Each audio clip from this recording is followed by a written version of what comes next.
Theos. Oh, what a move! Here's Josh Hennig. Thursday edition of Game Night, and the Philadelphia Phillies are actually playing tonight. How about that? How crazy is that? Josh Hennig hanging out with you on 97.3 ESPN. Zach Wheeler back on the mound. So I'll keep you updated this hour about how the Phillies game is going. Plus, we will be joined by Frank Klose, our Phillies beat writer for 97.3 ESPN.com. Does the Phillies mailbag every Tuesday with Mike Gill. I love to tap into Frank, what he's got going on. Because, with the Phillies game getting moved, this obviously is going to have an impact on how this team proceeds into the weekend. The original itinerary for the Phillies was for today to be an off day, and then they would prepare to play the Dodgers. Well, now with this day off that was unplanned yesterday, the game is now being played today. It's a little bit of a confusing situation. How do the Phillies proceed with their pitching rotation? Well, they've already decided that Zach Wheeler goes tonight.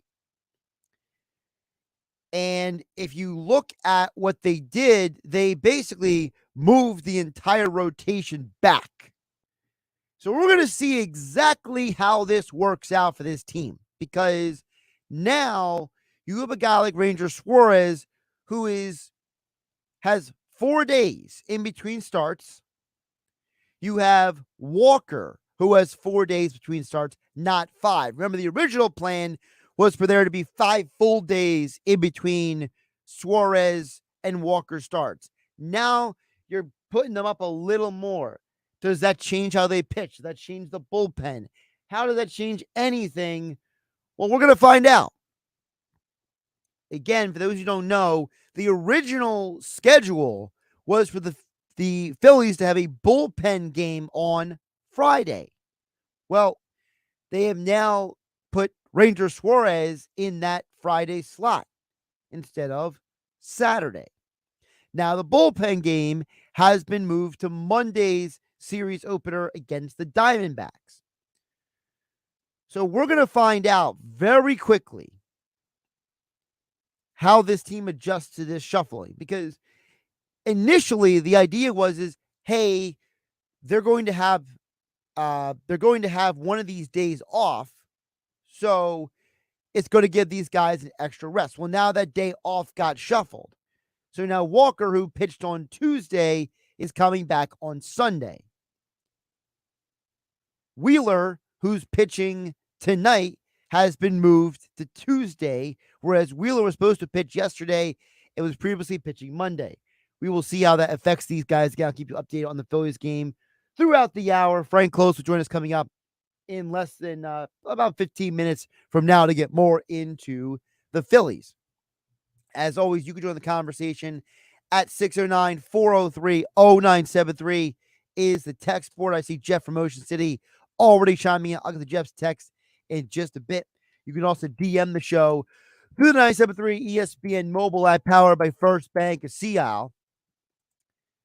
Also this hour, I want to get to the latest James Harden rumor, because I think the situation with this offseason is going to be fascinating to see how it plays out.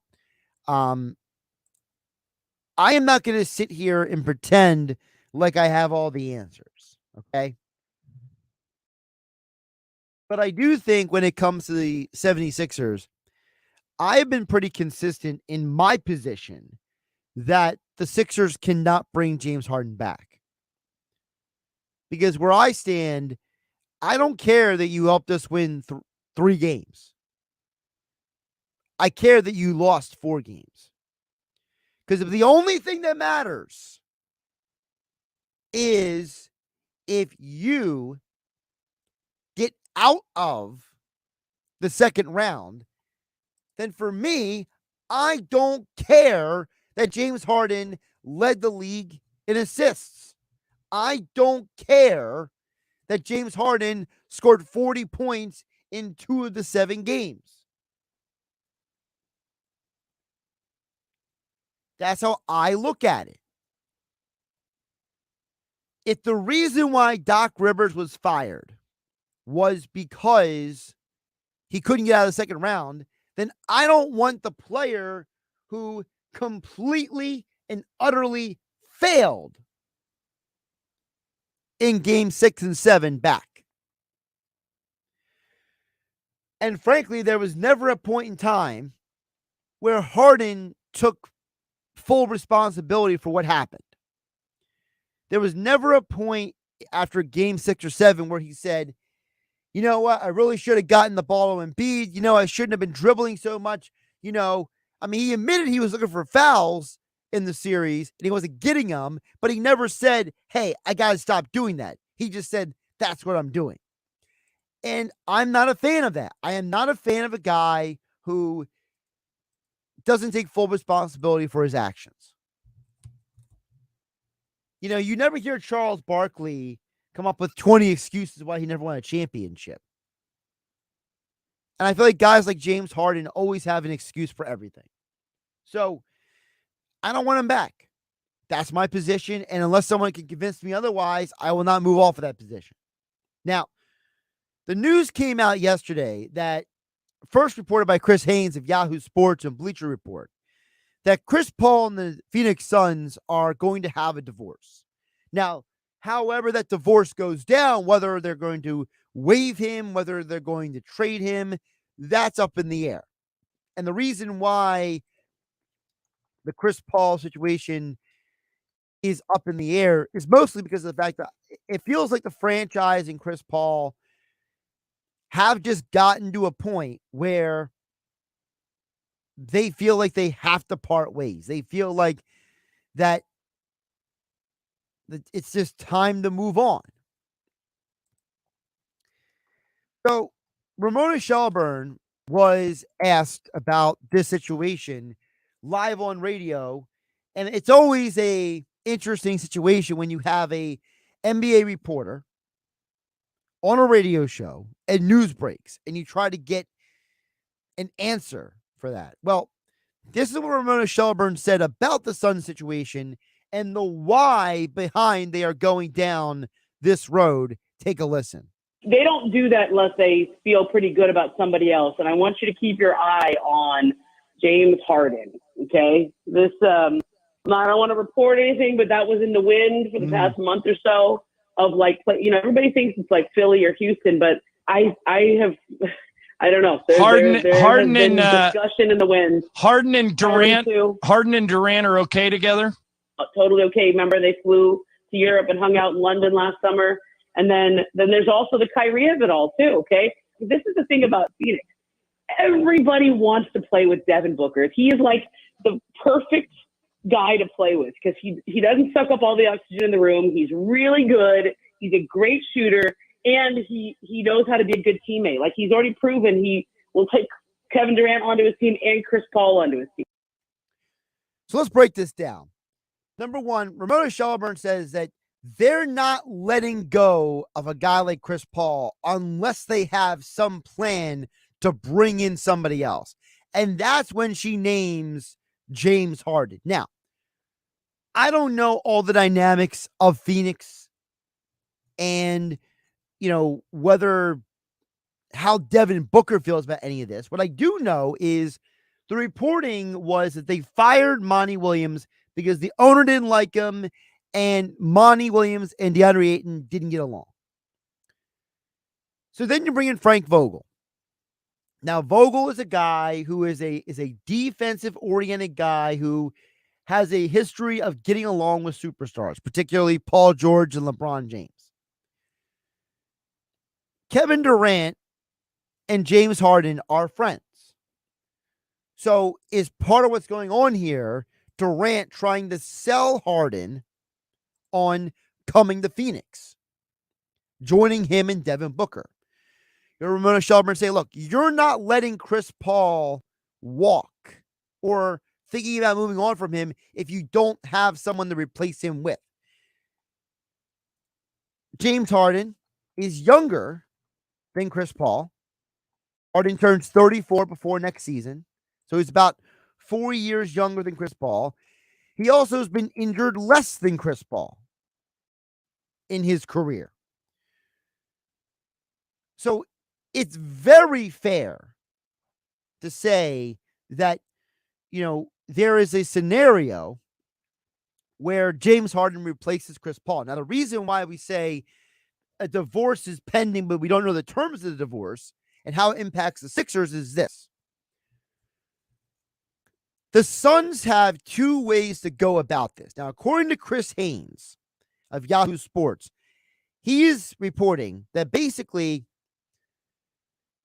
Chris Paul is set to earn an average of almost $31 million over the next 2 seasons, about $62 million over the next 2 seasons under his current contract. The Suns' one option is to do a buyout and waive him prior to June 28th.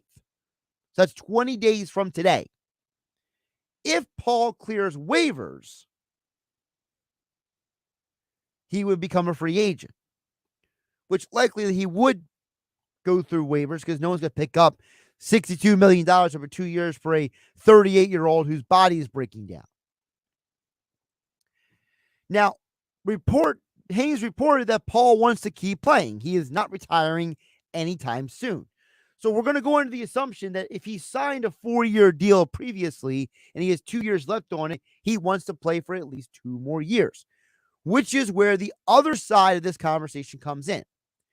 Shams Charania of The Athletic reported that the Suns are also looking at a possible trade where they would renegotiate Chris Paul's contract, stretching that $62 million over a period of time so they can then trade him and not get dinged with this massive amount of cap hit by June 28th. Now, Adrian Wojnarowski is reporting that Paul wants to return and play for the Suns, but it looks like the Suns don't want him to return, especially if they can upgrade. This is where it impacts the Sixers, because if James Harden wants to get the maximum dollar amount, then James Harden would re-sign with the Sixers and then be part of a trade that lands him in Phoenix.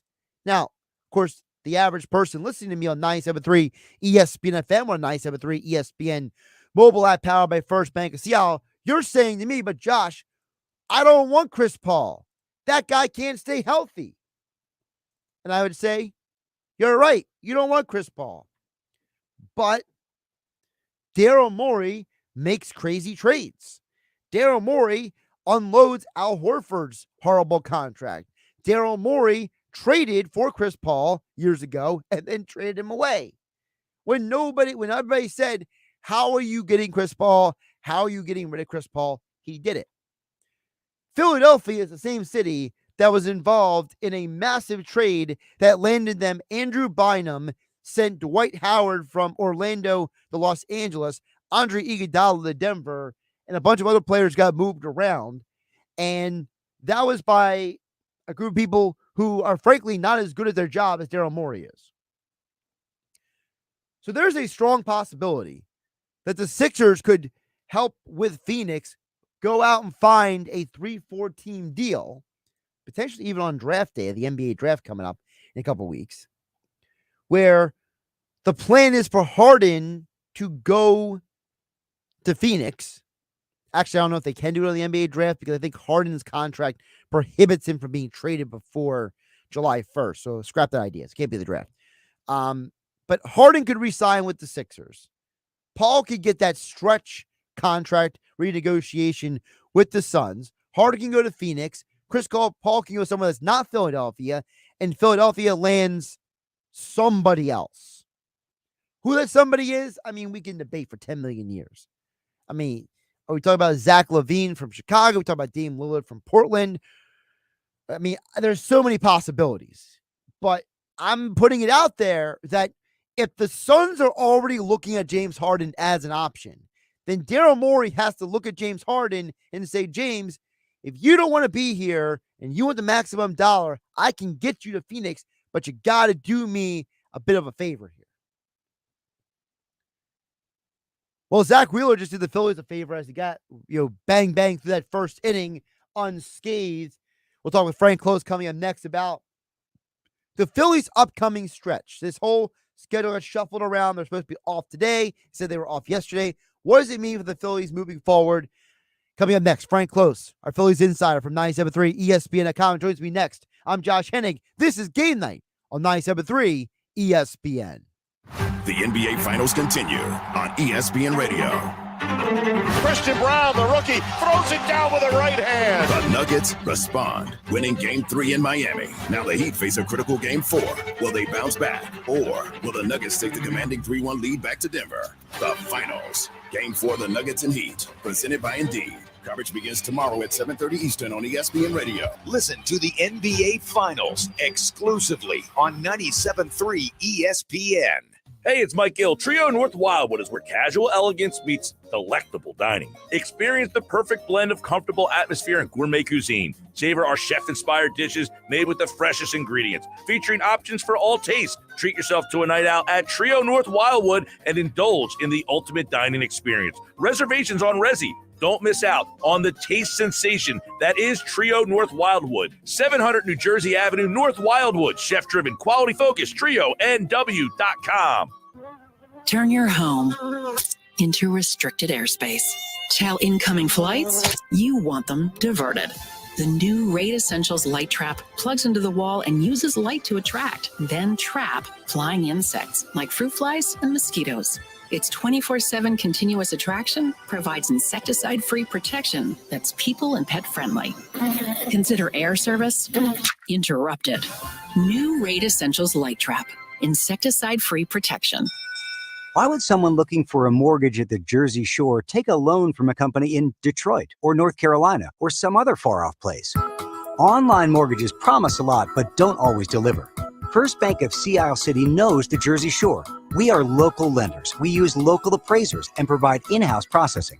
We understand the unique obstacles of financing in Cape May County. Don't take a chance. Local banking is better. Let us guide you. First Bank of Sea Isle City. Member FDIC. Equal housing lender.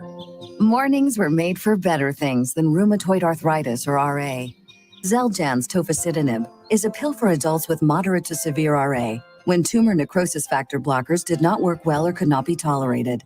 Xeljanz can help relieve joint pain, swelling, and help stop further joint damage. Xeljanz can lower your ability to fight infections. Don't start if you have one. Before and during treatment, your doctor should check for infections like TB and do blood tests.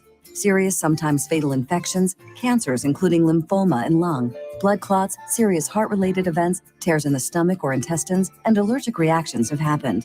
People 50 and older with heart disease risk factors have an increased risk of death. Tell your doctor if you've had hepatitis B or C, have flu-like symptoms, are prone to infections, or have ever had a heart attack, stroke, clot, or other heart problems, or swelling of lips, tongue, throat, or hives. Ask your doctor about prescription Xeljanz. Visit Xeljanz.com or call 1-844-XELJANZ.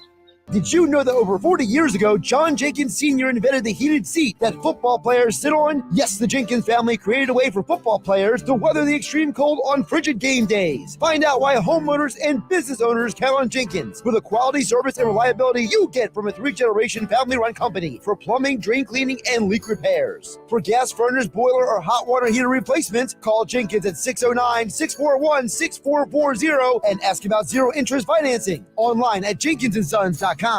Save thousands at Matt Blatt Kia. Get out of your old trade today, even if you owe thousands more than it's worth. Go to MattBlattKiaNJ.com for more details. That's MattBlattKiaNJ.com. It's gotta be a Matt Blatt Kia. You're listening to Game Night with Josh Hennig on 97.3 ESPN and the free mobile app. Brought to you by my friends at Jenkins and Sons. You know, with this smog going on over our region, isn't it a perfect time for you to call someone who has been working on air systems for over 40 years? Just call Jenkins at 609-641-6440. Service and maintenance of all heating and air conditioning systems, water heaters, boilers, drain cleaning services. Just call Jenkins. You need to call the drain guy, the heater guy, or the plumbing guy. Just call Jenkins. Checked up at 609-641-6440 online at jenkinsandsons.com. As promised, Frank Klose joins us. Of course, you catch his Phillies mailbag every Tuesday on the Sports Bash with Mike Gill on 97.3 ESPN. And he joins me again this week, talk about the Phillies who are in action, still 0-0 in the top of the second inning. Frank, appreciate you making time. How you doing today? I'm doing all right. How are you, Josh? I'm doing all right, all things considered. So give us a little encapsulation. I talked about it a little bit before you came on earlier, Frank, but me and Mike Gill were talking earlier today about how now the off day from Thursday to Wednesday kind of moves around the pitching rotation a little bit. So talk about what that means for the Phillies moving forward. Well, with the off day, they were going to skip the fifth starting spot anyway. So Zach Wheeler pitched ahead of that fifth starter spot last time. Phillies did eke out a win with the cast of characters that came into pitch, but this time they were going to just bump that back since they had the off day. Still an off day in there. They still will skip it, but you'll need that fifth spot on Monday now against the Diamondbacks, provided all things are not smoky and they can play. So when you look at the fact, it's not like anyone is losing any time in between starts here, right? It's not like Ranger or Nola or Walker, they're being shortchanged here, right? Right. They're on their normal rest. Wheeler ends up with an extra day because of yesterday's smokeout, but they're able to skip the fifth spot, and it buys them a little bit of time to try to come up with something, anything. They re-signed Drew Hutchinson. You remember him? He pitched for the Phillies a few years ago. They're going to stash him at AAA, I guess, to be an option at some point if they're desperate. But so they're kind of, you can tell they're poking around trying to figure out something. But there's not a lot of options right now. Now, when you say there's not a lot of options, do you mean just options available in their system or options outside the organization, or both?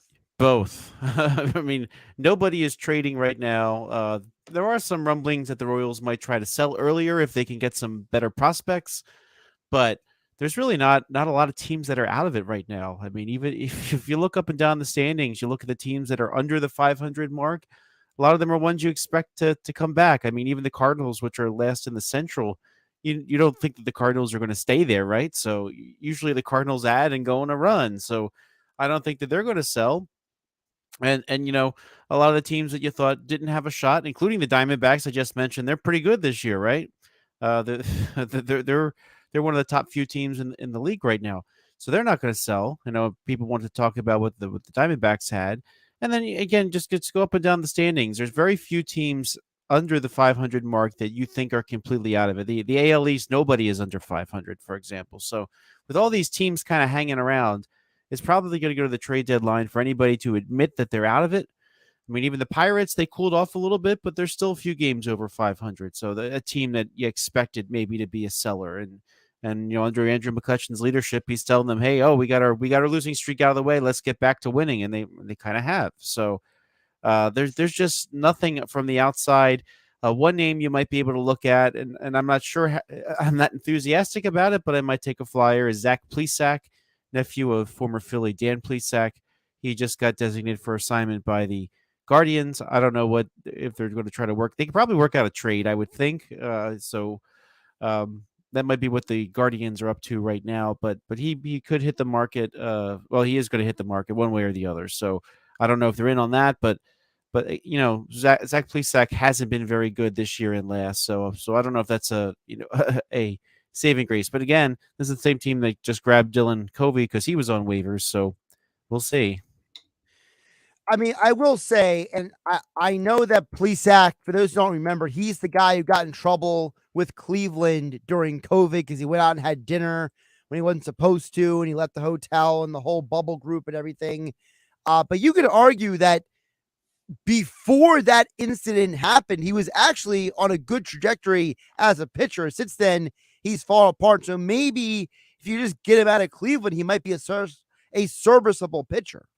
Yeah, I will say this about Plesac though. Up to that point, he didn't have a lot of starts, and sometimes you have that first time around the league luck as a starter. Where they haven't seen you yet, they don't have a good scouting report on you just yet, and so that could have been that. But again, I think if you're in the situation with the Phillies, even if somebody gives you 5 innings and gives up 4 runs, which is still a pretty high ERA.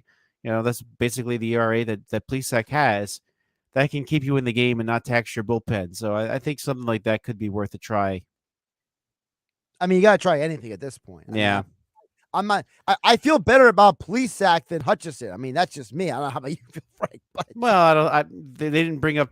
They didn't sign Hutchison to a major league contract. So, but hey, they're loading up on depth at AAA. I mean, having some depth, I suppose, is helpful. Frank Klose joining us here on Game Night on 97.3 ESPN as the Phillies are playing the Tigers in progress. Of course, they have a series with the Dodgers this weekend. Frank, a lot of people are pointing to this upcoming stretch as, hey, I'll believe the Phillies when they're pointing to the 3 games with the Dodgers, the 4 games with the Diamondbacks. You know how the fans are, Frank. They say, hey, you're supposed to beat the Nationals. You're supposed to beat the Tigers. Now go beat the big boys. Can they beat the big boys? This weekend, yes. If you look at the pitching matchups against the Dodgers are starting off the series with Michael Grove. He is 0-2 with an 8.14 ERA. He's only pitched in 5 games so far, so that's a day that they don't have one of their established starters. And then game 2 is Shelby Miller. And remember Shelby Miller, that's Bobby Miller this time. Okay, I know Shelby Miller's making a comment. Bobby Miller is a rookie with only a couple games in the league so far. So, and then their starter for Sunday is TBD. So you're kind of catching them, perhaps not with their best starters. So if the Phillies can score some runs, then maybe this is they're catching them at a good time, perhaps. And the Dodgers this year haven't been the Dodgers of old. Still could do some damage, of course. They still have a lot of talent on their roster, but it's definitely setting up to be winnable for the Phillies again if they play to their capabilities. We were talking last week. A lot of these players, I just said, they have to play better. Well, you're starting to see some signs of perhaps the Schwarbers and the Turners kind of snapping out of it. Be a good time for them to continue to keep snapping out of it as the Dodgers come into town. You mentioned them snapping out of it. Which of the guys who have been making that turnaround, Realmuto, Schwarber, Turner, do you think is the most important moving forward to be a guy that can sustain? Because, look, we all don't think that, Trey Turner is all of a sudden going to hit 500 for the month, right?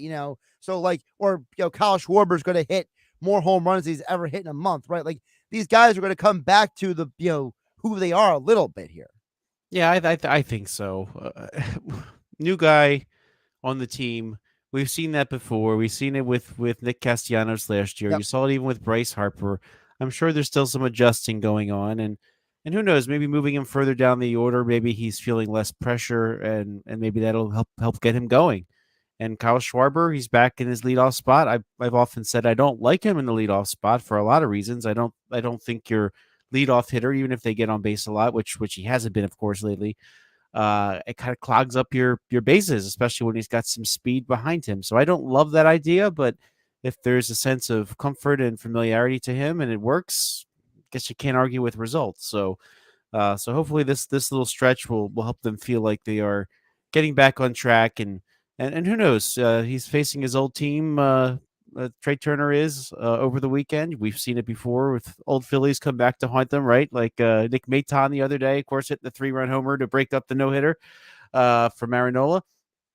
So maybe that'll give him a little extra spark. Yeah, that was Maton's biggest hit of the season for the Tigers. He had been hitting horribly coming into that game. So, I mean, read into that what you will. I want to ask you about Turner. You mentioned where he's hitting in the lineup, Frank. Where do you stand on the lineup right now? Because I take the position of I have resigned myself to the reality that we're not playing 80s, 90s baseball anymore. We have to just get over the fact that the way they used to do things isn't that way. And you know what? If Schwarber's his best self at 1 and Turner's his best self at 4, I don't care. Let them hit there till the hot streak runs out. What do you think? Yeah, I'm with you. I mean, this is a results-oriented business. If you're getting results, just stick with it. And then sometimes it fades. Like, we saw Cody Clemens and Drew Ellis get some opportunities after they had some big games, and they're kind of coming back to earth, but to their old selves, so to speak. And I think the same way too of the ones that are struggling, they'll come back to their old selves eventually. And you know what? If if Turner and Schwarber are hot down the stretch, I think that's really important because Phillies aren't out of it now. There's still an opportunity for them to be their old selves and to really make an impact on this Phillies team, which by the way, I will add too. I mean, the big injury pieces, of course, were Harper, and he's back. He's still kind of finding his footing a little bit. I think he's not vintage Harper yet. Certainly, the loss of Rhys Hoskins has kind of had them little maybe uncomfortable because he was such a centerpiece in that clubhouse as well. So I think they'll learn to get over that, and you'll see Alec Bohm coming back soon. Jose Alvarado comes back soon, and hopefully if they add a starting pitcher, maybe they can get on a roll here. Because it's really hard to get on a roll right now when you have no fifth starter.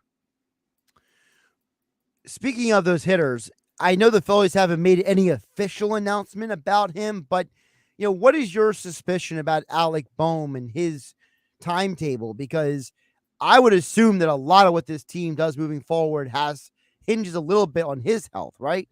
Well, I don't think they expect it to be a very long IL stint. Last I heard, even the potential was this weekend he'll be eligible. So I think a lot could depend on if the minor league teams are available to play. I mean, what we're seeing with this smoke is it's kind of coming in waves, so it's kind of not so bad at the moment. So I guess they decided to play. But there are waves of thick smoke coming again. If he can get a rehab stint in, I think that would be ideal to give him a couple games at Reading or Lehigh Valley, whoever's around and whoever is not too smoky.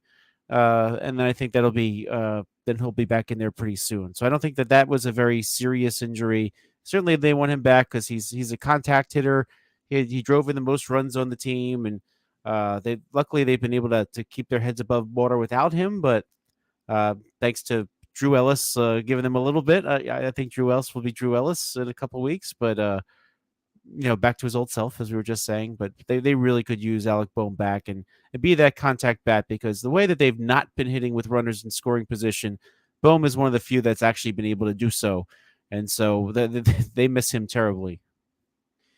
Yeah, and the other thing is, I got to ask you, what do you think the Phillies are going to eventually let Bohm stay at one spot, or do you think they're going to keep seesawing him back and forth? Because I got to applaud him for being able to handle this first to third back and forth constantly. Like, if you would have told me last year that Alec Bohm handled playing defense at two positions at this time last year, I would have told you were nuts. But he has made significant strides. Yeah, this has been wonderful. I still think the plan for them would be that he's a third baseman. I think the strides he made last year that you just mentioned were very notable, and he's been a very good sport. A team player. You need me here one day, fine. You need me over there, fine. You like him playing first base rather than Edmundo Sosa playing first base, and that the days that Edmundo Sosa plays, he's the superior third baseman and he's the superior fielder. So he's been a really good sport. I mean, I think this will come to an end soonish. You have Derek Hall at AAA now rehabbing, so his time could be coming soon to get back in the Phillies lineup. So I know they wanted to try to see Derek Hall against lefties and righties, and so they might be able to give him that opportunity once he's healthy. And if they give him that opportunity, you'll kind of know if he's going to stay at first base. If you have Bryce Harper eventually, when he's allowed to play in the field, if they let him take over first base for the rest of the year or maybe forever, I think that'll kind of settle that back in. I like the idea of Bohm playing third, but also being available to play first once in a while. I mean, you don't have a lot of need for backup first baseman on a major league roster. You rather have somebody who can play some other positions. So I'd rather see him not do it too much, but certainly there's going to be a time when, even if Bryce Harper, let's say he takes the job forever, there's going to be days where he needs a day off, and so be nice to throw Bohm over there for a day, and you don't feel like you're missing anything. So. He's definitely been impressive at both his defensive ability and his flexibility this season. I'm not going to let that go, Frank. You just mentioned twice about Bryce Harper, future and long-term future potential first baseman for the Phillies. I mean, is that really a potential game plan? This organization could take a guy who was, for all the purposes, he's a better outfielder than Nick Castellanos and Kyle Schwarber, and basically turn him into a full-time first baseman just because of this surgery? Well, I don't know if it's just because of the surgery. It might have happened anyway, to be honest. But I think there's some of the organization that are thinking of that as a possibility. And you know what? I will say this. Yeah, you're right. He's a better outfielder than Schwarber and Castellanos, but getting him out of the DH spot and at first base, that gets Schwarber or Castellanos out of the outfield. Now, of the two, I'd rather see Castellanos play right field. Also gives the Phillies an opportunity to open up a spot for somebody else. Now, if the Phillies are going to go with Harper on the long term, then they're going to find a long-term outfielder or a long-term first baseman, it sounds like, right? So if they can find a good piece to play in the outfield, maybe give you some good defense and be the bat that Hoskins was for you, or try the best you can if they end up moving on from Hoskins for whatever reason, whether it's that Harper's going to end up being there or because they have a different option. I don't know. I don't know what they're thinking right now about Rhys Hoskins, but that gives them an option to add an outfielder. It gets one of those non-defensive types off of their outfield position. So I think it gives you some options. And I mean, I don't know that they've written off the idea about Rhys Hoskins. I mean, they were openly saying ahead of the season that they were interested in an extension with Aaron Nola. They were not saying the same thing about Rhys Hoskins. So it makes you wonder if they think of him as a long-term solution or if they have other long-term plans. So I think it's very much in play that Bryce Harper could land there and never leave. Right before I let you go, if we could do a mini mailbag, because Jeff in Ocean City chimed in and said, as we sit here today, what will be the Phillies' biggest need at the deadline other than starting pitching? That's a really good question, because obviously that is. Right now, if everybody's healthy, you don't feel like they really need to add a reliever. So that's been a change. Usually they've needed help in the bullpen, right, but they're actually pretty deep for once. I think they really need to see what type of bat is out there. I mean, if they're able to get a first base bat that's a right-handed bat, or maybe that's what they need, or a right-handed outfield bat. I think it needs to be a bat from the right side to play somewhere. And the nice thing is the flexibility they have. Maybe they say to Alec Boehm, "Hey, listen, buddy, we think you're our guy long term at third base, but since we've had the injury to Rhys, would you mind playing there the rest of the year and we can pick up a third baseman and trade?" I don't think he would have a problem with that, So I think they've got some options. So I would like to see one more right-handed bat that can play somewhere, and their versatility might allow them to just get the best bat that they can that's the best fit, rather than locking into one position. So that would play. Definitely they need a starter though. Like that's number one on my list. And even if they can get some other potential depth to stash somewhere, I don't know who that is, but they need help. Would you actually consider trading one of your top pitching prospects to get a bona fide starting pitcher? So there's two ways you could look at this. You could try to get somebody at the back end and not have to give up a lot. They have a couple outfield prospects like Simone Muzziotti and Johan Rojas. Then maybe they could get a back end starter for mid to back end starter for, or build the package around them. If you're going to trade somebody of the pitching prospects, I don't think you're going to trade Painter, even though he's hurt. I think they still want to see what will happen with Painter. But maybe they would trade the others if they can get a piece that's going to be beyond this year. Now we don't have a long-term solution for Aaron Nola yet because he has not signed an extension. He could walk as a free agent. Now, if you can pick up somebody that's a better pitcher, that's an upper echelon type, maybe not an ace, but if you can get a solid starter, maybe you consider trading a McAble if you know that you're going to have this pitcher for another year beyond this or two beyond this. So I think you'd be open-minded about that. I would only trade them if you were getting something that would help you in future years as well. So kind of like when they were trading Spencer Howard, I guess that was the idea behind that. Well, we're getting help for not just this year, but next year. And so even though we'll be down a young starter, we'll know we'll have Kyle Gibson for next year as well. So I think they would be along those lines if they're going to actually give up a prospect. Yeah, now Kyle Gibson is pitching great for the Baltimore Orioles. There you go. I wouldn't say great. I mean, he's been good. He's been better than average. He's better than I expected. I mean, I expected him to just like implode after he left Philadelphia, right? That he last year was Jekyll and Hyde. Like, you never knew which Kyle Gibson you were getting from start to start. And now he's in Baltimore eating up innings for a winning team. Yeah, well, that eating up innings, that's a nice thing to have in the fifth slot, right? The Phillies wish they had somebody who could eat some innings in the fifth slot, but Gibson's Baltimore's highest paid player. which is amazing that he's the highest paid player in a major league roster, huh?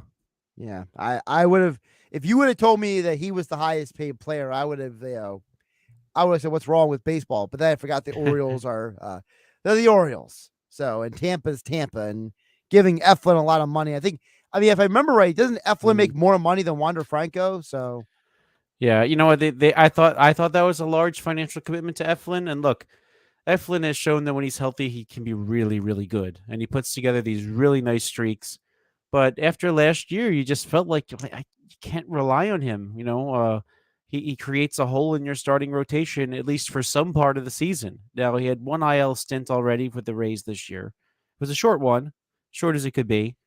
But, and we'll see if he can power through the year. Certainly, you'd be rooting for someone like Zach Eflin, and he's pitching well. And Phillies could certainly use someone pitching like that, but is he gonna hang in there and be healthy? Well, that remains to be seen. I hope for his sake he does. And Rays are a really good team, but I think that's why the Phillies decided to just move on, because you can't bank on him being there. Well, Frank, I'll let you get back to watching the Phillies game, as Zach Wheeler through 3 innings has 5 strikeouts and 0 earned runs. So it seems like at least the extra day off did him a little good. Follow him on Twitter at Frank Klose. Of course, the Phillies mailbag every Tuesday on the Sports Bash with Mike Gill. Check out all of his Phillies coverage over at 97.3 ESPN.com. Thanks, Frank. Thanks, Josh. Josh Hennig here on Game Night on 97.3 ESPN. George in Summers Point. I see your text at 609-403-0973 with your thoughts and more. Coming up on the other side here on the Power Hour, brought to you by Jenkins & Sons, Plumbing, Heating, and Air Conditioning. Plumbing, Heating, and Air Conditioning here on 97.3 ESPN. It's the Stanley Cup Final on Sports USA, and we leave the desert and head to the coast as the Vegas Golden Knights storm into Florida to clash with the Panthers. The Knights continue their quest for hockey's holy grail with Eichel and Stone. The Panthers' pride will pack the barn to see Bennett, Duclair, and Tkachuk. It's Game 3 of the Stanley Cup Final, Knights at the Panthers, tonight on your home for the Stanley Cup Final, Sports USA. Exclusively on 97.3 ESPN FM, South Jersey's sports leader. 0 down, 0% financing, and $7,000 off MSRP on every clearly marked Matt Blatt Nissan in stock. Oh yeah, it's on at Matt Blatt Nissan. Stuck in a loan or lease? AJ the Trademan can get you released, even if you owe thousands more than it's worth, with 0 down and 0% financing on every Nissan Rogue for 36 months, even 0% for 60 months, plus $7,000 off MSRP on every Nissan Titan in stock. And don't forget, AJ the Trademan will get you more for your trade, so you can drive a brand new Nissan. And of course, the Matt Blatt Nissan Peace of Mind. 4-day love it or leave it return policy. Only at MattBlattNissan.com. On approved Tier 1 credit through NEMAC. Negative equity will be refinanced into new vehicle plus tax tag and $589 doc fee. Offers can't be combined. Call 877-289-6670 or go to MattBlattNissan.com for complete details. It's on at Matt Blatt Nissan on the Black Horse Pike, Egg Harbor Township. When you have trouble sleeping, it's tough. When kids have trouble sleeping, Mom, I can't sleep. Dad, just one more story? For nights like this, try Vicks Pure Z's Kids. Our great tasting gummies are specially formulated for kids with a unique blend of botanicals and a low dose of melatonin to support their natural sleep cycle. Best of all, they're drug-free and non-habit forming. Help your child fall asleep naturally with Pure Z's Kids Gummies. Consult with a doctor before use. For ages 4 and up. At the Home Depot, we take Father's Day seriously. Why not get doing and give Dad a gift card that gets him out of the house and into new projects? Because the dads who do the most deserve the most, whether he's into woodworking, yard work, or grilling up something for the family. A Home Depot gift card gives your dad the power to get everything he needs to keep doing the most. Shop today for a gift that powers Dad at the Home Depot. How doers get more done. Take as little as 3 minutes to see if you could save on motorcycle insurance with Progressive. Come on, you've spent more time than that trying to name your bike. How about the Crusher? It's not really crushing anything. The Silver Bolt? No. Oh, what about Pepper? Mysterious. Is it a pet or a condiment? Surprise! It's a motorcycle. No, that's stupid. Get a quote in as little as 3 minutes at Progressive.com. Progressive Casualty Insurance Company and Affiliates. Did you know that over 40 years ago, John Jenkins Sr. invented the heated seat that football players sit on? Yes, the Jenkins family created a way for football players to weather the extreme cold on frigid game days. Find out why homeowners and business owners count on Jenkins for the quality, service, and reliability you get from a 3-generation family-run company for plumbing, drain cleaning, and leak repairs. For gas furnace, boiler, or hot water heater replacements, call Jenkins at 609-641-6440 and ask about zero interest financing online at jenkins.com. Now, more Game Night with Josh Hennig on 97.3 ESPN and the free mobile app. All right, wrapping up the hour known as Game Night. 609-403-0973 or PM the show through 97.3 ESPN global app. Out at first thing. Now, Phillies are still tied, nothing, bottom of the third, as Zach Wheeler is going down the Tigers right now. Good outing so far. Don't forget tonight on 97.3 ESPN, Stanley Cup Finals Game 3, Vegas Golden Knights versus Florida Panthers. Tomorrow night on 97.3 ESPN, Game 4 of the NBA Finals, Heat versus Nuggets. And then Saturday afternoon, Phillies baseball, Phillies versus Dodgers on ESPN Radio. All on 97.3 ESPN. Somewhere Mike Gill is thrilled right now because his favorite player of all time, Roger Clemens, has been in the booth during the Phillies game. And I hope, I'm pretty sure Mike was able to watch. He's probably sitting somewhere, engaged into the Rocket talking during the Phillies. The Phillies had some good guests this week. They had Roger Clemens in the booth today. They had Tim Kurkjian the other day. I mean, the Phillies broadcasters have, whoever's producing that, over on the text board, 609-403-0973. George, number 20 times in. Hey, Josh, watching the NBA Finals make you realize what a great player Jokic is. Also, you think this whole MVP argument, which makes me question, would you still vote for MVP for MVP, MVP for MVP, if you had one of those players to choose from any team? Who would you pick? I'd like to hear your thoughts, George. I'm with you on something. See, I don't rethink the MVP debate because the MVP award is given to the player with the best regular season, most postseason, best regular season. That's why Jordan didn't win the MVP every season. That's why LeBron doesn't win the MVP in his prime every season. Because there's usually a group of players who have a great season, and then one of them for the voters stands above the rest. So I would not vote for Embiid because of what happened in the postseason. Because I know it's a regular season award. Also, for as great as Jokic is, and he is phenomenal, Jokic never got to an NBA Finals without the current group he has now. Like, if you were to tell me that Jokic after the NBA Finals with two different roster configurations, I would say, hey, you know what? That Jokic, he is better than Embiid, blah, blah, blah. I can't do that. Because for as great as he's playing, as elite as he is playing, he's had two triple-doubles in 2 games that his team won. In the game that triple-double in, his team lost. And what is one of the key stats of a triple-double? Assist. And wait a minute. How do you get assists? You get it by passing the ball to your teammate and that teammate making a shot.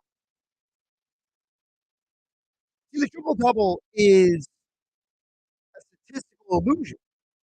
See, when we give guys credit for getting these gaudy numbers, but we forget those gaudy numbers don't exist if their teammates don't make the shot. So Jokic is having a great series. He is the MVP of the NBA Finals. But remember, when Jokic has fewer than 5 assists in a game, his team has lost 9 straight games. Jokic can't win by himself. Jokic can't do it all by himself. Jokic has never gotten an NBA Finals unless his team consisted of Jamal Murray and Aaron Gordon and Bruce Brown and Kentavious Caldwell-Pope and Christian Brown and Michael Porter Jr. Why do we overlook that? I'm not going to overlook that. I am not going to sit here and say, hey, I am going to pick Jokic over Embiid when Jokic has the better team around him. That's the key to all this. So I would still vote for Embiid for MVP. Now, if I had to choose who I'm going to start a team with between those two, I would pick Jokic, not because Embiid is not a great player, not because I don't dislike Embiid, but because starting a team, to me, is different than who's the most valuable player. Because there's a lot of guys who I would start a team with who I don't necessarily think are the best players in the league. Like, for example, I would never start a team with a guy like Jason Tatum.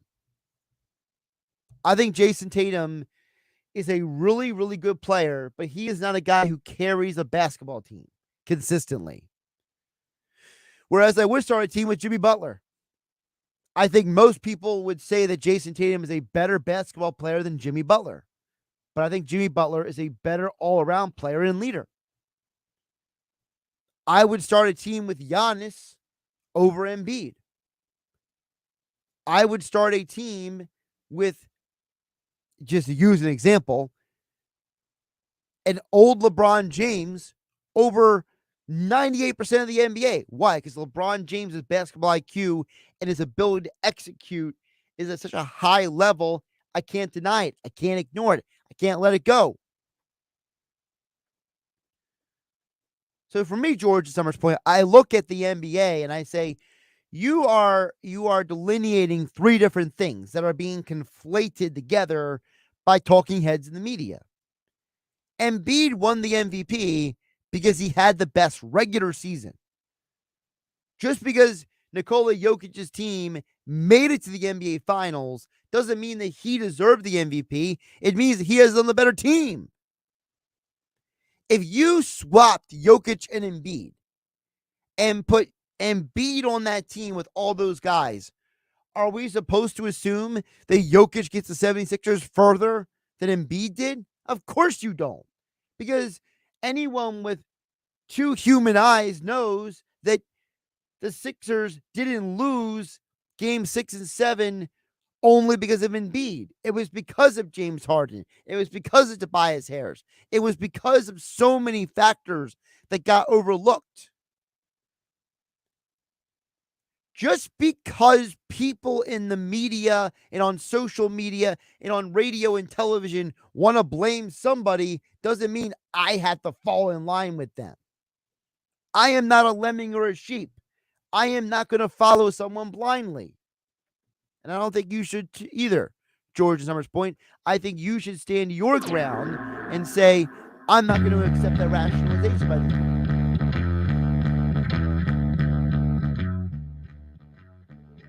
I mean, let's be realistic. You put the players that are on Denver, keep them all together, but take Jokic out and interchange him with a lot of different players. You could argue those teams are still reaching the conference finals. Now, do they reach the NBA finals? I don't know. Jokic is one of the 5 to 10 best players in the NBA. But we got to stop ignoring the fact that in order for him to get triple doubles, he has to pass the ball to somebody, and that person has to make the shot for him to get credited for that stat. Come on. George Summers Point, Jefferson Ocean City. Thank you guys for texting in. Thanks, Frank. Let's join the show. I'm Josh Hennig. This is Game Night. Catch you tomorrow. This Saturday morning in the locker room with Billy Schwein, come join us as we broadcast live before the ribbon cutting ceremony at the new Captain Chucky's Crab Cake Company on Landis Avenue in Sea City. Jeffrey Nash from FastlandHandicapper.com breaks down the Belmont. Hour 2, it's the Beach Patrol Report brought to you by McCann Realtors of Sea City and the Ocean City Lifeguard Alumni Association. This week, former captain of the Sea City Beach Patrol, Tom McCann, visits us. It's the locker room with Billy Schwein live from Sea City, Saturday morning from 10 a.m. to noon on 97.3 ESPN.